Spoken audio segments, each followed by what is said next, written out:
మీరు లాయర్గా ఉన్నారు, లాయర్ జాబ్ చేసుకోవచ్చు. ఎందుకు ఇవన్నీ సమాజంలో ఉద్యమాలని రాజకీయాలని ఎందుకు మీకు?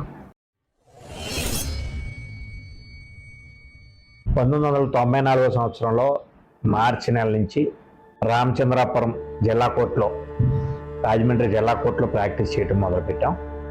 ఎందుకంటే లాయర్స్ అనేవాళ్ళు ఇప్పుడు ఇలా అనకూడదు కానీ ఎక్కువ ఛార్జ్ చేస్తారు. మరి మీరు ఎలా ఛార్జ్ చేస్తారు? ఒక్కొక్క కేసుకి వేల కేసులు ఉంటాయి. కేసుకి మీరు ఎంత తీసుకుంటారు? నాదైతే కమర్షియల్ ప్రాక్టీస్. రామచంద్రపురం నియోజకవర్గాన్ని అమలాపురం నుంచి ఎందుకు తీసి ఇలా కాకినాడలో కలపాలి? వారు కూడా మనల్ని గోదావరి యువతల వాళ్ళగానే చూస్తారు, మన కోనసీమ వాసులుగా చూడరు. మీరు ఎమ్మెల్యే కింద కూడా పోటీ చేయాలని అనుకున్నారంట ఇండిపెండెంట్గా, ఇది నిజమేనా? పవన్ కళ్యాణ్ గారు ఆలోచనలకు అయితే ఫస్ట్ పేరు నాదే ఉంది ఆ రోజున. ఆయన ఆఫీస్ నుంచి కూడా నాకు ఆ రోజున కవర్ రావడం కూడా జరిగింది. రీసెంట్గానే ఇచ్చిన మహిళా శక్తి పథకం, ఫ్రీ బస్, దాని మీద మీరు ఏమనుకుంటున్నారు? ఇది పూర్తిగా పథకాన్ని రద్దు చేయకపోయినప్పటికీ ఎవరైతే నిజమైన బెనిఫిషియరీస్ ఉంటారో వాళ్ళకి అందే విధంగా దాని మార్పులు చేర్పులు చేయవలసినటువంటి పరిస్థితి అయితే ఉంటుంది.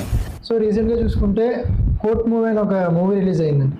ఆ కాన్సెప్ట్ అంతా పోక్సో అనే ఒక యాక్ట్ మీద.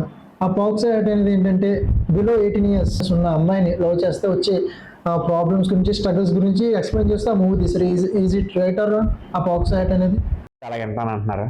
18 పూర్తయిన మరుసటి రోజు పోక్సో యాక్ట్ మీకు దగ్గరికి ఎప్పుడైనా వచ్చిందా? అలాంటి కేసులు మీకు ఎప్పుడైనా వచ్చాయా?